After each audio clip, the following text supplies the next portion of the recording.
See.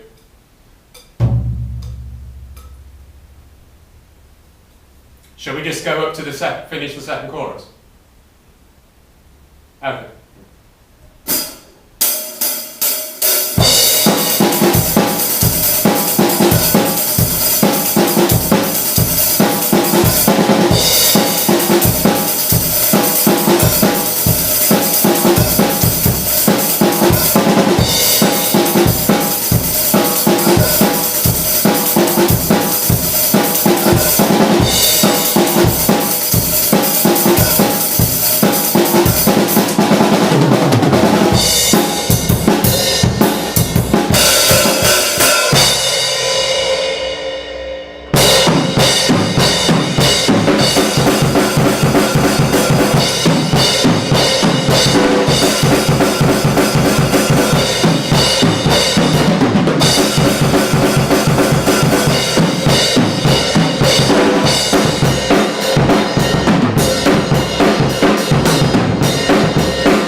Good? Yeah. Feeling pumped, energetic? Had a good take for DIY takeover just.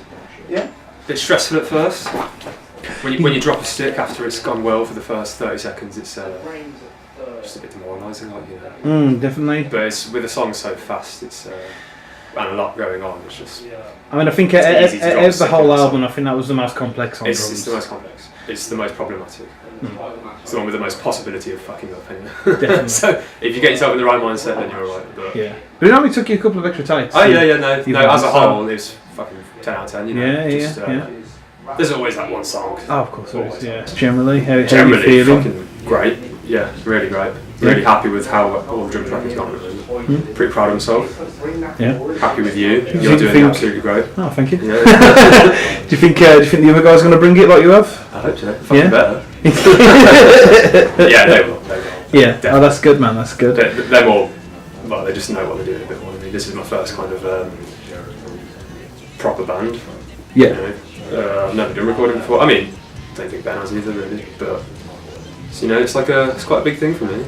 Yeah. The only recording I've ever done prior to this is the 2 EPs, and that was just really old school, just in a shitty factory unit practice room kind of thing with a terrible drum kit. You know, we just did it with a mate on his iPad, his iMac. Great, you know, absolutely great recording for what it was, but it was just so much more like, yeah, just old school, more punky. It didn't really matter if you fucked up a little bit. This is like trying to get it pristine and perfect. It's a big thing, but I'm really happy with how it's gone so far. Yeah. Proud, very proud. So you've done this album, you've kind of done a single before you did the album. You've done Cigarette first, and that's due to be released quite soon. Yeah, in the next 2 or 3 weeks. February 17th, we're hoping for. Yeah. Whether that's going to be the case, Yeah. You know, fingers crossed it should be. No reason why it shouldn't. Nice. Yeah, we're pretty. That'll just be a nice sneak peek to the album, really. Like a good introduction to the album. I think it's the right song to do. God, that seems like forever now. We recorded that, doesn't it? Oh, yeah, it does. Yeah. When was it? Before Christmas. November. November or December? Maybe November. I think it's November. Yeah. Late November. Yeah. But yeah, really looking forward to seeing Brian's video. It's going to be cool. I've never seen any of his work, I don't think. So. I've seen very little. Yeah. I've seen bits and bobs, you know what I mean? But Yeah. it'll be exciting. Yeah. So you go through quite a lot of sticks in a recording. Yeah. How many sticks have you gone through so far across the 2 sessions? 3 pairs. 3 pairs? 3 pairs, yeah. Nice. Yeah. I don't bother. Thing is, I don't know whether it'd be beneficial to get some like more expensive sticks, because if you ask me, they'll just break just as much as any cheap pair of sticks. I think it's more about the sound, isn't it? It is. I think it's all about playability and how comfortable you are with it. Yeah. Because if The you're thing playing, is, my comfort zone is drumming how I drum. Yeah. And that just means I break sticks, like, you know, which is it's shit. I'm thinking about getting some of those like carbon fiber sticks. Oh yeah. Have you ever tried them? I've not tried the carbon fibre one. I've tried the Ahead ones, which is like it's got like a metal core and it's like a plastic sheet over the top. Alright, but it's still wood. Still wood. No, it's not wood.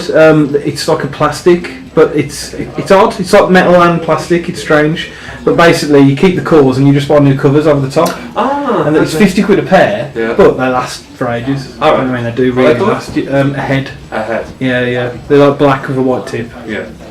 I don't know. There's just something about the feel of a wooden stick. It's Totally, that's really why I don't use them. traditional. A lot, I'm like, oh, these are quite cool, Yeah. but I can't use them live. It feels odd. It'd be nice to get some sort of deal with a stick manufacturer. Oh, that'd be Like good. Free sticks and Vic Firth. Were you listening, Vic Firth? Yeah. Even if it was Stag, I'd be happy. Like, Oh, no yeah, offense to definitely. Stag, Stag are underrated, man. Yeah, Underrated. they are. So, what tracks have you got left to do? We've got Feel This and we've got Life Can Wait as well, which is the title track of the album. Yeah. Got a lot of confidence in that too. Yeah. More so than that one we just did. So, how does it feel to be recording an album, a whole album? Yes. Because it's an achievement. It's not just 4-track EP. This is a 12-track album. It's putting a lot of time and effort and money into it, man. It's Because there is energy as well, a lot of love. Definitely. Really, really looking forward to seeing the finished thing. Yeah, because there is, there's a big difference between an album and an EP. An EP feels very much like is a sneak peek of what we're doing right now, and an album is like a definite stamping time of bang. Yeah. Here's stage one. You know what I mean? This is us. Yeah. So originally we were going to just do EP releases, but we just thought, fuck it, let's do an album. Let's get a really good professional sounding album, and maybe not maybe, definitely try and do something.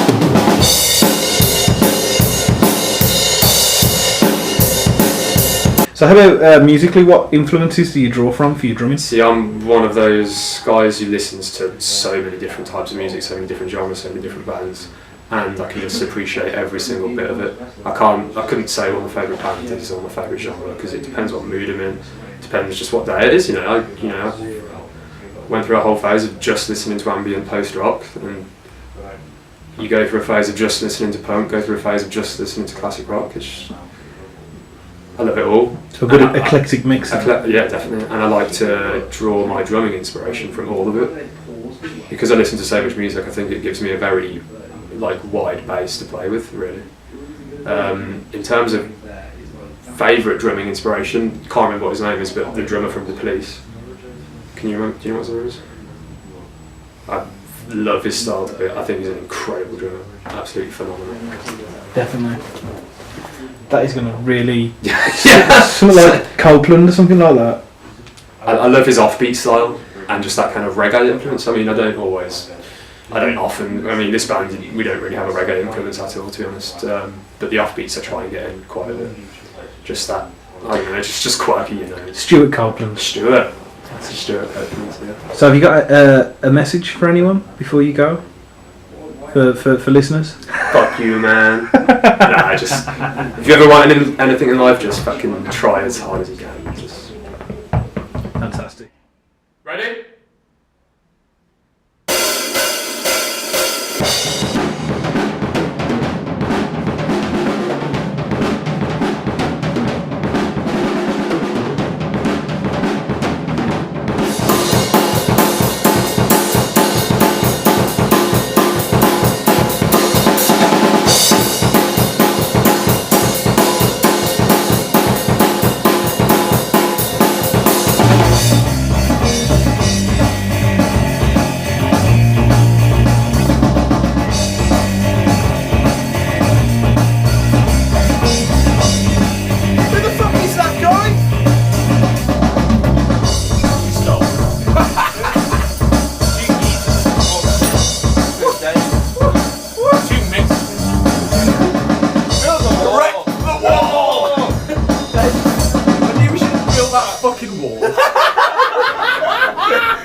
I wish you'd have got that on camera. Who the fuck is alright, these GoPros are recording, we got it. Oh, brilliant. Oh, you got that? Oh, have you got it? Save that.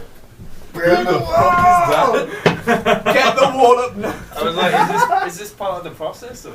No, never pledge. Sorry about that. That was the gas engineer. I figured. He didn't even announce himself. I thought he might give us an heads up. No weeds to kill. Hello? Wicked. Chris, I think he's coming up here. Yeah, that's fine. Right, well, we'll do that again. Try that again. The gas is alright now, though, so you're not going to.